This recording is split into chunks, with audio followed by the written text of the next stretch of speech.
Hello বন্ধুরা, welcome to Raj Tukai new blog. বন্ধুরা, ভাবতে পারিনি যে আজকে ভিডিও করতে গিয়ে এরকম একটা দুর্ঘটনা ঘটে যাবে আমার সঙ্গে। তো দেখো, ভিডিওটা দেখলে সবাই বুঝতে পারবে আমার সঙ্গে কী ঘটেছে। আমি যে ওয়েল্ডিংটা করছি, ওয়েল্ডিংটার নাম হলো মিগ ওয়েল্ডিং। তো যেটার উপরে ওয়েল্ডিং করছি ওটা হলো সারিগাট, যেটা লেফট সাইডে থাকে।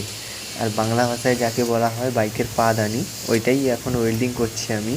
বাট ওয়েল্ডিং করতে করতে এমনভাবে যে দুর্ঘটনা ঘটে যাবে আমি ভাবতে পারিনি।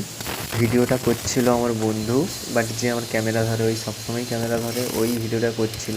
ও ভাবতে পারেনি যে আমার সঙ্গে এত বড় একটা দুর্ঘটনা ঘটে যাবে। ঠিক আছে, দেখতে পারবে আপনারা, একটু ভালো করে দেখুন, দেখতে পারবেন। পুরো ব্লগটা দেখলে বুঝতে পারবেন আমার সঙ্গে কী হয়েছে এখন। বাট বন্ধুরা, আপনারা ভিডিও দেখতে দেখতে কেউ স্কিপ করে বেরিয়ে যাবেন না, কারণ আপনাদের জন্য এত কষ্ট করে ভিডিও বানাই, এত দুর্ঘটনা হয়ে গেছে তারপরেও ভিডিওটা বানিয়ে পোস্ট করেছি আমি।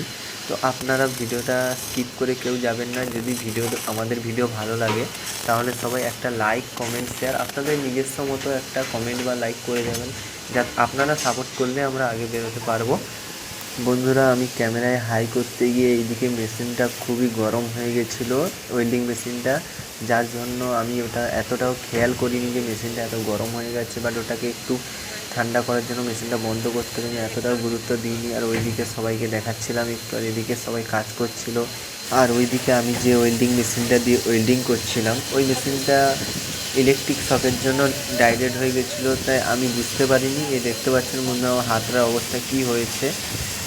ডাইরেক্ট হয়ে ওই ওয়্যার বাস্ট হয়ে আমার হাতে লেগেছে বন্ধুরা। আমি দেখাতেও পাচ্ছি না মুখটা, কারণ আমার খুবই যন্ত্রণা করছিল। তার সত্ত্বেও আবার তার উপরে কাজ করতে হচ্ছে বন্ধুরা। তো তোমাদের ভালোবাসা একটু দিয়ে যাবেন, আমার জন্য আশীর্বাদ করবেন।